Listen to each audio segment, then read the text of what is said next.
Hey guys, I'm Danielle Robay, and I'm sitting here on multiple chairs. I was going to say the couch, but I'm sitting here on multiple chairs with Brave Native, and they are an awesome indie pop rock band. I'm Dante Brunetto. I'm the lead singer guitarist, Brave Native here. From Columbus, Ohio. I've been in LA for 5 years. A lot of these guys actually sung back in Columbus, but here we are now, LA. New song, here's my interesting fact, new song from Abercrombie. I used to work at Abercrombie & Fitch's home office, and I was an underwear model for Abercrombie Kids underwear when I was an adult. So that's my fun fact. What's up? I'm Chris Sung. I play keyboard and I sing in Brave Native, and I am the resident Canadian. I grew up in Vancouver.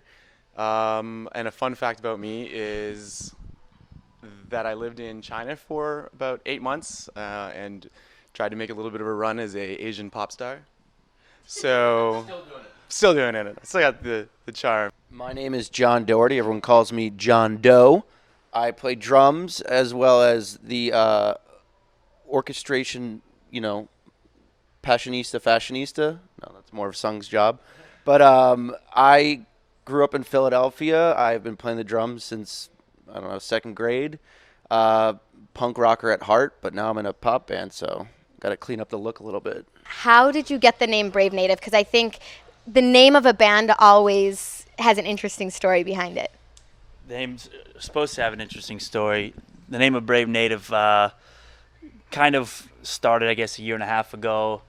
I was brainstorming different stuff. Always loved the concept of brave and kind of standing up for something you believe in, and whether that be musically or any sort of passion in life. And that's kind of always been the basis for this band is, kind of embracing individuality, your own personal beliefs and what you believe in, and standing true to that. So I love the concept of brave and putting something along with that, and Native kind of just seemed to roll off the tongue nicely, Brave Native. When you guys are coming up, there's obviously bad days, there's struggles, there's the pressure to make a hit. How do you keep the faith? I think, this isn't all of our first rodeo or anything like that. We've all been in, countless bands throughout the years, and, I think this big struggle is just getting up every day and making sure you're kind of doing your gift justice and kind of pushing the music forward. And, everyone kind of has that pipe dream of making it big. But I think just being able to do what you love on a daily basis is kind of what it's all about. And as long as we're doing that, we're doing something right, I think there's so many things to be done in sort of managing the band's brand. And I think it's not solely limited to just creating music. So, sometimes when we do have those off days where maybe things aren't clicking, there are other things we can focus on, whether it be, some graphic design or some artwork for the band. From a music standpoint and worrying about hit this or that, I mean, at the end of the day, music is the thing that personally makes me happy more than anything in the world. When you know, like, what you should be doing, what you want to be doing, what you feel comfortable doing, putting all your time and efforts into something in this world that, people struggle with that, especially in college. What to study, what should be my major, I don't know what I want to do. You hear that all the time. And I always knew it would be something with music, do something in music. Mm-hmm. And so as long as I'm playing, especially with these guys, we're always having fun, jamming. We all love to get together and just, and play and write. And that is just pure, happiness and just feeling like you're doing the right thing. Okay, so when I spoke to you guys about a month ago, you told me you came together because you all love to party and you wanted to create music that people could party to. Okay, so I'm going to ask you all these party questions, and we're just going to go in order. Sung, I'm going to start with you because you're my resident Asian pop star. My favorite place to party is a club called Los Globos in Silver Lake. It is a multiple-story Mexican dance club that plays everything from hip-hop to house to trap to maybe one day little indie pop. I want your favorite party story. And by favorite, I mean most inappropriate. Oh, my God. One of my definitely favorite party stories, John Doherty's old house here in West Hollywood. We'd all been out all night, as we do, staying out late, hanging out, and you get a big group of people, maybe I'd say 40 to 50 people, all crammed in John's bedroom with a bongo a guitar, and about 4 different freestyle rappers, just people who were musicians in their own right or weren't, and just could have bust a flow. And we probably went for, I'd say, 2.5 to 3 hours straight of people just chiming in on this one jam.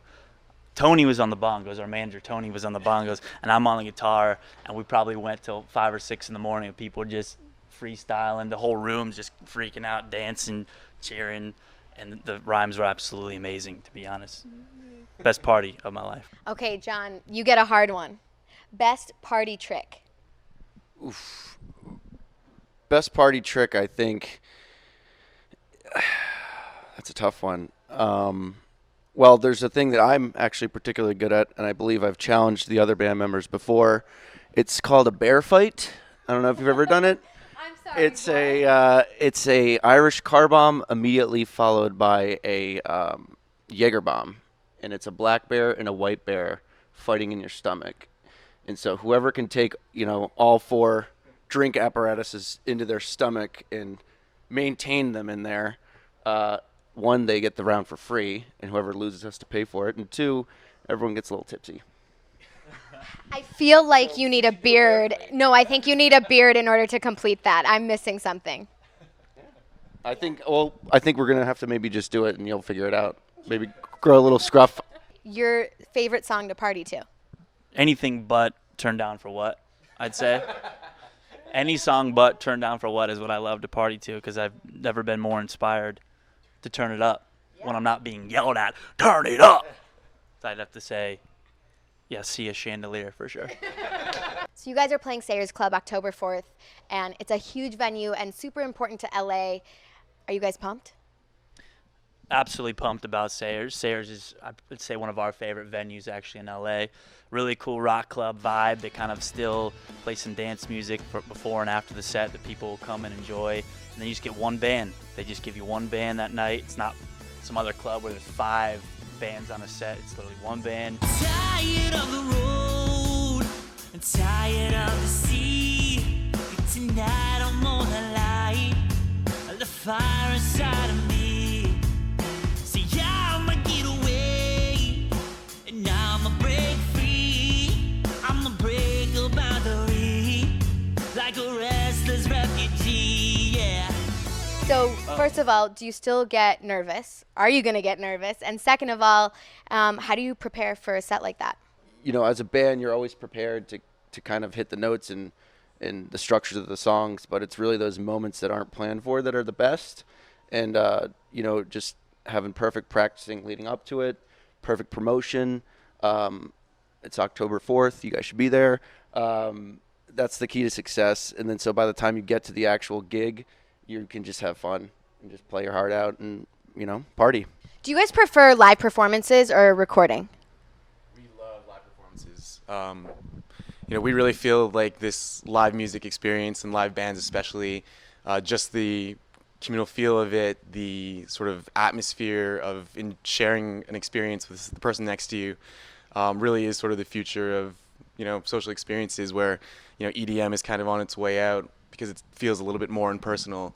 Sharing a musical experience with people live definitely feels like something that is going to come back in music and be really important again. So we love performing live for fans, for our new fans, and just sharing what we love doing. I want to know, if you guys were all on a tour bus, if you weren't based in LA and you were touring across the country, what would be everybody's annoying habit?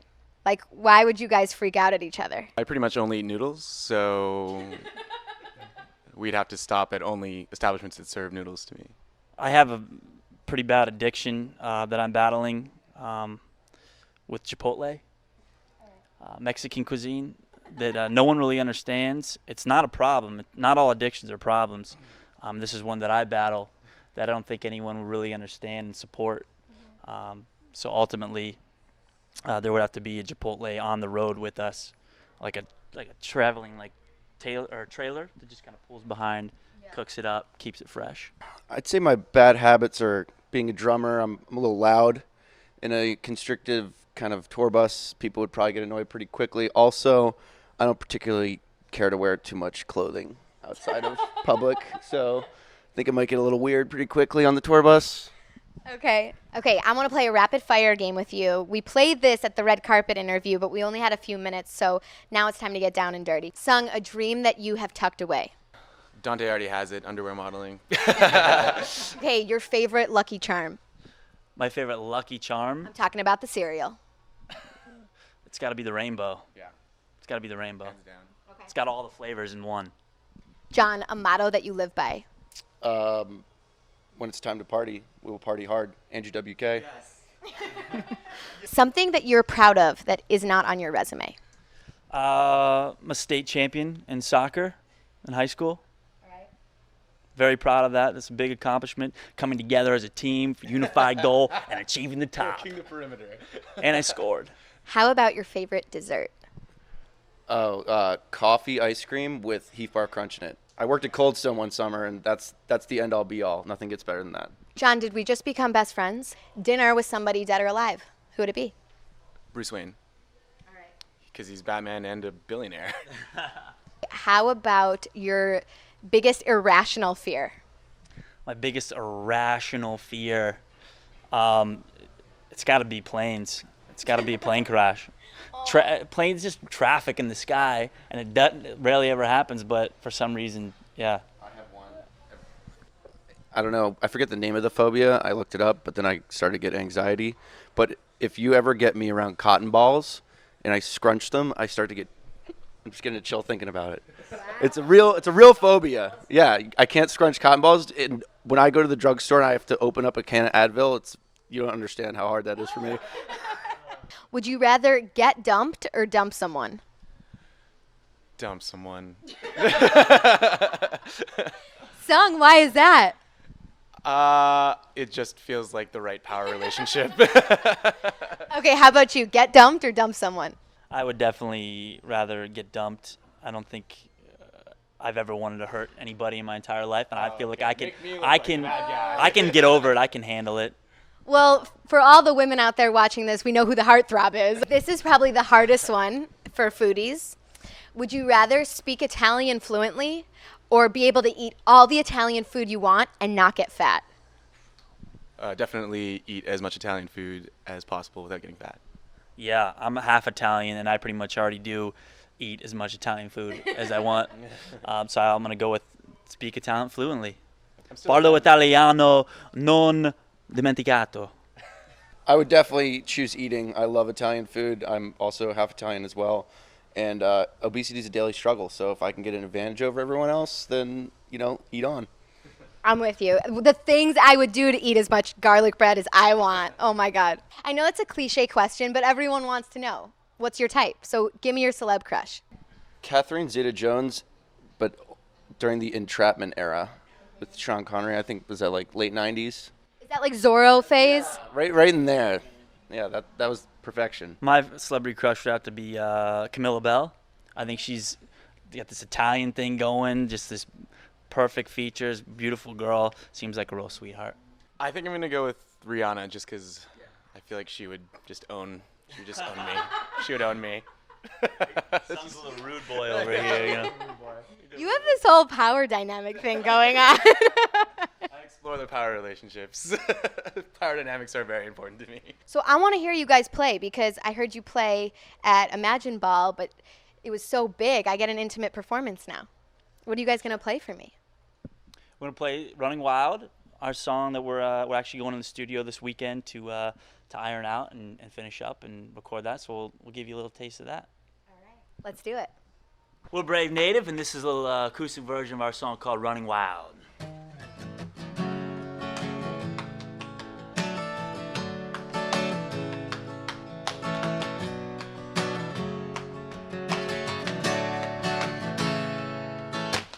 Tired of the road, tired of the sea.